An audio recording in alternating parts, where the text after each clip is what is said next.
सूरत अल-बकरा आयात 11 और 12 voice over script.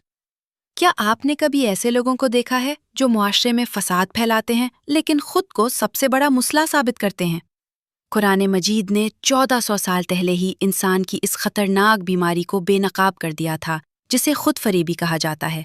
आइए सूरत अल-बकरा की आयात 11 और 12 से जानते हैं कि अल्लाह ताला ऐसे लोगों के बारे में क्या फरमाता है। अल्लाह ताला इरशाद फरमाता है, वइज़ा क़ील लहुम ला तुफ़सिदू फ़िल अर्द क़ालू इन्नमा नहनु मुस्लिहून।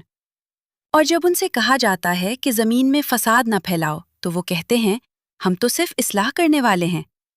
फिर अल्लाह ताला फ़ौरन उनके इस झूठे दावे का जवाब देते हुए फरमाता है, अला इन्नहुम हुमुल मुफ़सिदून वलाकिन ला यशउरून।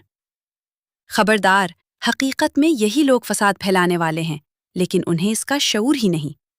ये आयात मदीना के मुनाफिकीन के बारे में नाजिल हुई जो ज़ाहिरी तौर पर मुसलमान थे लेकिन खुफिया तौर पर इस्लाम के दुश्मनों की मदद करते थे।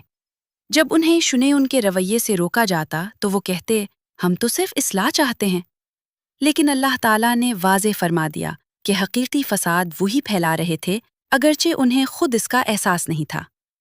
इन आयात से में एक बहुत बड़ा सबक मिलता है। इंसान जब बार बार अपनी गलतियों, झूठ, धोखे या गुनाहों को दुरुस्त साबित करने की कोशिश करता है तो आहिस्ता आहिस्ता इसका ज़मीर कमज़ोर पड़ जाता है, यहाँ तक कि इसे अपनी बुराई भी अच्छाई नज़र आने लगती है। इसलिए हर मुसलमान को चाहिए कि वो अपने आमाल का मुहासिबा करे, हक़ को कबूल करे और अपनी ख्वाहिशात को दीन पर गालिब ना आने दे।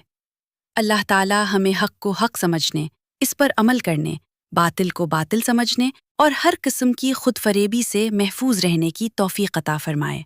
आमीन।